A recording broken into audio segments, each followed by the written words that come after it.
Hello friends, welcome to Robix Telugu. Thumbnail చూసారు కదా. ఈరోజు మనం మాట్లాడుకునే టాపిక్ ఏంటంటే, చాలామంది ఎంప్లాయీస్ ఇయర్ బిగినింగ్లో వాళ్ళ ఎంప్లాయర్కి సబ్మిట్ చేసే ఇన్వెస్ట్మెంట్ డిక్లరేషన్లో ట్యాక్స్ స్కీమ్ని చూస్ చేసుకుంటారు కదా. బట్ అలా చూస్ చేసుకున్న స్కీమ్ని మళ్ళీ ఐటీఆర్ ఫైలింగ్ అప్పుడు మార్చుకోవడానికి అవుతుందా లేదా అన్న దాని గురించి ఈ వీడియోలో మనం మాట్లాడుకుందాం. సో టాపిక్లోకి వస్తే, బడ్జెట్ 2023లో చేసిన చేంజ్ ప్రకారం న్యూ స్కీమ్ అనేది అందరికీ డిఫాల్ట్ ఆప్షన్ అవుతుంది ఫైనాన్షియల్ ఇయర్ 23-24 నుంచి. అంటే మీరు ఓల్డ్ స్కీమ్ సెలెక్ట్ చేసుకోవాలంటే ఎంప్లాయర్కి స్పెసిఫిక్గా ఇన్వెస్ట్మెంట్ డిక్లరేషన్లో మెన్షన్ చేయాలి, కానీ అదే మీకు న్యూ స్కీమే కావాలనుకుంటే మాత్రం మళ్ళీ స్పెసిఫిక్గా మీరు ఇన్వెస్ట్మెంట్ డిక్లరేషన్లో ఎంప్లాయర్కి మెన్షన్ చేయాల్సిన అవసరం లేదు. ఎందుకంటే న్యూ స్కీమ్ డిఫాల్ట్ ఆప్షన్ అవుతుంది కాబట్టి మీరు ఏది కమ్యూనికేట్ చేయకపోతే మీ ఎంప్లాయర్ న్యూ స్కీమ్ ప్రకారం ఉన్న ఎగ్జంప్షన్స్ని, డిడక్షన్స్ని కన్సిడర్ చేస్తూ ఆ ప్రకారం మీ ట్యాక్స్ లయబిలిటీని కంప్యూట్ చేసి మీ నుంచి టీడీఎస్ని డిడక్ట్ చేస్తారు. ఇప్పుడు ఇక్కడ చాలామందికి ఉండే డౌట్ ఏంటంటే, ఫస్ట్ మనం ఫైనాన్షియల్ ఇయర్ బిగినింగ్లో ఏదో ఒక స్కీమ్ సెలెక్ట్ చేసిన తర్వాత ఇయర్ మధ్యలో కానీ లేకపోతే ఐటీఆర్ ఫైలింగ్ అప్పుడు కానీ మనకి ఏమనిపిస్తుంది అంటే, ఈ ట్యాక్స్ స్కీమ్ కాకుండా వేరే ట్యాక్స్ స్కీమ్ చూస్ చేసుకుని ఉంటే మనకి ట్యాక్స్ తగ్గుండేదా అని. సో మీకు కూడా అలా అనిపించి ఉంటే డోంట్ వరీ, ఎందుకంటే మీరు మీ ట్యాక్స్ స్కీమ్ని ఐటీఆర్ ఫైలింగ్ లోపు ఎప్పుడైనా కానీ మార్చుకోవచ్చు. మీరు ఐటీఆర్ ఫైలింగ్ చేసుకునేటప్పుడు ఏదైతే ట్యాక్స్ స్కీమ్ సెలెక్ట్ చేసుకుంటారో అదే మీకు ఫైనల్ ఆప్షన్ అనమాట. అంతేగాని మీ ఎంప్లాయర్కి కమ్యూనికేట్ చేసిన ఆప్షన్ మీకు ఫైనల్ ఆప్షన్ అవ్వదు. ఇది గుర్తుంచుకోండి. అలా అని మళ్ళీ మీ ఎంప్లాయర్ దగ్గరికి వెళ్ళి ఈ స్కీమ్ మార్చండి అంటే ఎంప్లాయర్ మళ్ళీ మార్చలేరు. మీరేం చేయాలంటే, మీరు ఐటీఆర్ ఫైలింగ్ చేసుకునేటప్పుడు ఫైనల్గా మీకు ఏ స్కీమ్ కావాలో ఆ స్కీమ్ సెలెక్ట్ చేసుకోండి. అలా సెలెక్ట్ చేసుకొని మీరు ఏ ఎగ్జామ్షన్స్ క్లెయిమ్ చేద్దాం అనుకుంటున్నారో, ఏ డిడక్షన్స్ క్లెయిమ్ చేద్దాం అనుకుంటున్నారో అవన్నీ మామూలుగా ఐటీఆర్లో క్లెయిమ్ చేసేసి ఫైల్ చేసేసేయండి. అంటే సపోజ్ మీ ఎంప్లాయర్కి కమ్యూనికేట్ చేసిన ఇన్వెస్ట్మెంట్ డిక్లరేషన్లో మీరు ఏ స్కీము సెలెక్ట్ చేసుకోలేదు. సో ఆటోమేటిక్గా ఎంప్లాయర్ ఏం చేస్తాడు, న్యూ స్కీమ్లోనే మీకు ట్యాక్స్ డిడక్ట్ చేస్తారు. అలా డిడక్ట్ చేసిన టీడీఎస్ మొత్తం కూడా ఫైనాన్షియల్ ఇయర్ 23-24లో ఇంతవరకు కూడా 50,000 రూపీస్ అనుకోండి. మీరేంటంటే ఫైనాన్షియల్ ఇయర్ మధ్యలో ఎక్కడో డిస్కషన్లోనో మరి ఎక్కడో చదవడం వల్ల మీకు మీ ఇన్కమ్కి న్యూ స్కీమ్ కన్నా ఓల్డ్ స్కీమే బెటర్ అని అర్థమైంది అనుకోండి.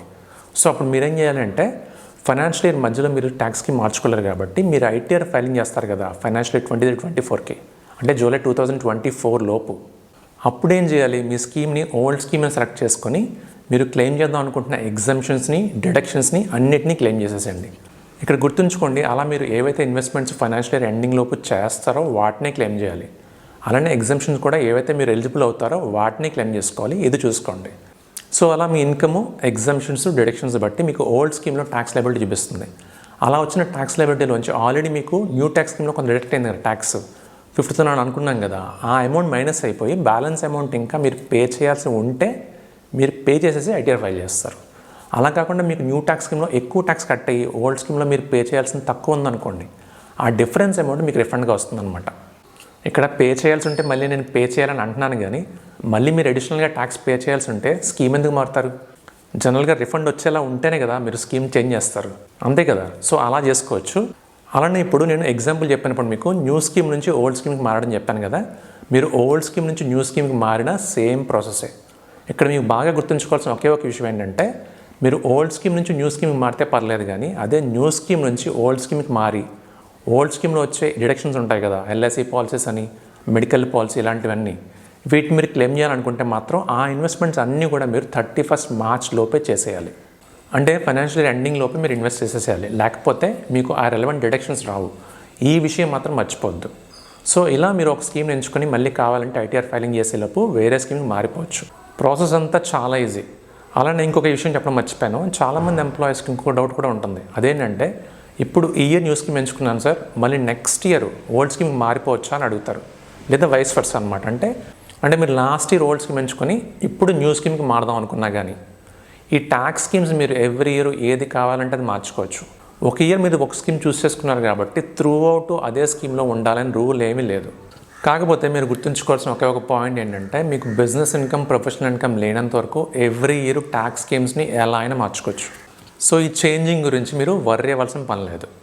ఒకవేళ మీకు ఏ ట్యాక్స్ స్కీమ్ బెటర్ అవుతుంది, లేకపోతే న్యూ స్కీమ్లోని ఓల్డ్ స్కీమ్లోని ట్యాక్స్ లయబిలిటీ ఎలా కంపేర్ చేసుకోవాలి, ఇలా రిలేటెడ్ వీడియోస్ అన్నీ కూడా మీకు డిస్క్రిప్షన్లో లింక్ చేశాను. ఇంట్రెస్ట్ ఉంటే మాత్రం అవి కూడా ఒకసారి చెక్ చేయండి. సో ఇదండి ఈరోజు టాపిక్. వీడియోని ఇస్తే లైక్ చేయండి, అండ్ మీకు డౌట్స్ ఏమైనా ఉంటే టాపిక్ రిలేటెడ్గా కామెంట్ చేయండి. మళ్ళీ ఇంకొక ఇంట్రెస్టింగ్ వీడియోతో త్వరలోనే కలుద్దాం. Thank you for watching.